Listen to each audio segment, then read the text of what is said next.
Hello everyone, welcome to study mentor IQ. ग्रामीण विकास विभाग की ओर से एक भर्ती निकल के आ रही है। झारखंड सरकार पंचायती राज विभाग में 1400 से अधिक भर्तियां करने वाली है और ये 15वें वित्त आयोग के तहत किया जाएगा।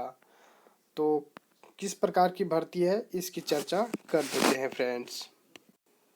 ये भर्ती जो है पंचायती राज विभाग के अंतर्गत की जाएगी और पिछले दिनों जो 14वीं वित्त आयोग के कर्मचारी आंदोलन कर रहे थे उन्हीं की भर्ती को रद्द करके पुनः ये भर्ती निकाली गई है, जिसमें से कनीय अभियंता और लेखा लिपिक सह कंप्यूटर ऑपरेटर के पद निकाले गए हैं।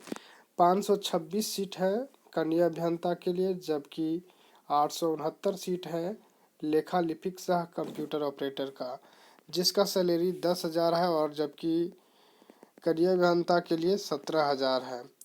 आरक्षण का जो नीति लागू होगा, जिलावार नीति लागू होगा, मतलब अपने ही डिस्ट्रिक्ट में वो आवेदन कर पाएंगे।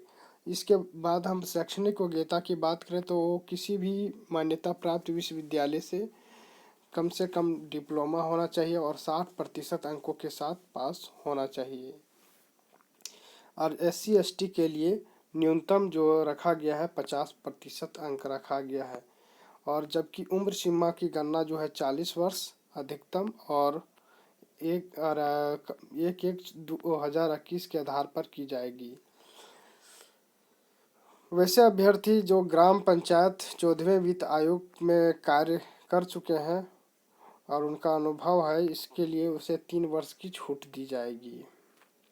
चयन की प्रक्रिया में उपायुक्त काम करेंगे, उप विकास आयुक्त काम करेंगे, DRDA काम करेंगे, इसके सदस्य रहेंगे, जिला पंचायती राज अधिकारी होंगे, कार्यपालक अभियंता रहेंगे और अनुसूचित जनजाति के सदस्य रहेंगे। मेधा सूची तैयार करने की पद्धति कुछ अलग है, इसके लिए सबका अलग अलग दिया गया है, जैसे पिछले डॉक्यूमेंट में दिया गया है। अब हम बात करेंगे 14वीं लेखा सह लिपिक कंप्यूटर ऑपरेटर का। तो इसकी जो वैकेंसी निकाली गई है फ्रेंड्स, ये राज्य सरकार के द्वारा निकाली गई है और ये भी जिलावार आरक्षण नीति मानी जाएगी, मतलब अपने ही जिले में आवेदन कर सकते हैं। सभी डिस्ट्रिक्ट के लिए अलग अलग जिलावार वैकेंसी निकाली गई है। मान्यता प्राप्त विश्वविद्यालय से कम 50% अंकों के साथ अभ्यर्थी BCom, BSc, गणित व सांख्यिकी में BA गणित सांख्यिकी अथवा समकक्ष डिग्री मांगा गया है। अनुसूचित जाति तथा जनजाति के अभ्यर्थियों के लिए न्यूनतम अंक 45% होगा। वांछनीय योग्यता एवं अनुभव, संबंधित क्षेत्र में उच्चतर योग्यता एवं अनुभव को प्राथमिकता दी जाएगी।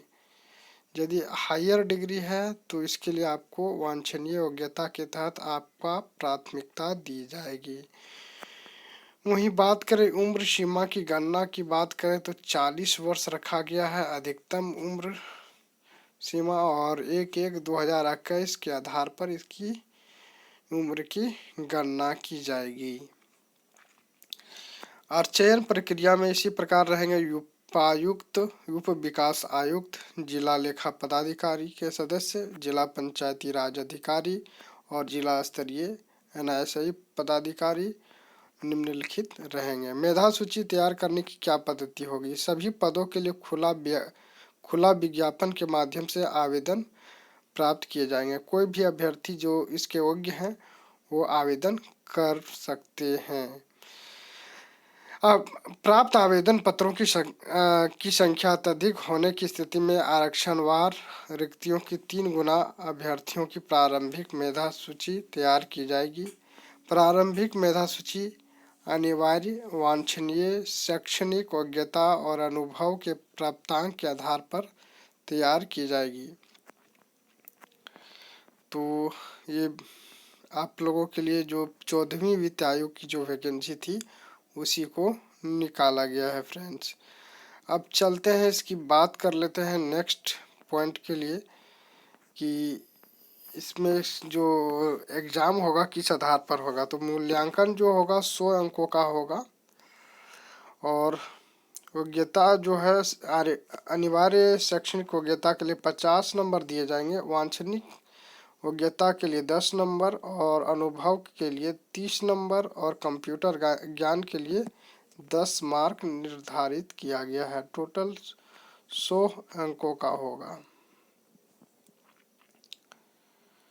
कंप्यूटर परीक्षा में उत्तीर्णता का स्तर जो है 40% रहेगा, यानी 10 में से 4 अंक लाना अनिवार्य है। चयन की पात्रता हेतु कुल निर्धारित 100 अंकों में से सामान्य श्रेणी के उम्मीदवारों को न्यूनतम 50 अंक एवं अनुसूचित जाति और अनुसूचित जनजाति के उम्मीदवारों को न्यूनतम 40 अंक लाना अनिवार्य होगा। इससे कम अंक लाने पर चयन हेतु अयोग्य माने जाएंगे। तो ये सबसे बड़ी अपडेट है फ्रेंड्स। और इस जो 14वीं वित्त आयोग के कर्मचारी हैं उनके लिए अनुभव जिसका प्रमाण पत्र भुगतान संबंधी विवरण के आधार पर होगा, और इस आधार पर उसको प्राथमिकता दिया जाएगा। और इसकी फ़ी जो रखा गया है 500 रुपया रखा गया है सामान्य श्रेणी के लिए। SC/ST कैटेगरी के लिए 300 रुपया रखा गया है। और लेखा लिपिक सह ऑपरेटर के लिए 500 रुपया सामान्य कैटेगरी के लिए और 300 रुपया जो रखा गया है अत्यंत पिछड़ा वर्ग और SC/ST के लिए। ये बहुत ही बेड खबर है, खास करके झारखंड में जो स्थिति देखने को मिल रही है। झारखंड सरकार ये बहुत ही बुरा कदम उठाई है, खास करके झारखंडियों के लिए। और बेरोजगार करके नई रोजगार सृजन करना चाहती है और अपना नाम कमाना चाहती है सरकार। यदि वीडियो पसंद आ रहा होगा तो लाइक अवश्य कर दें।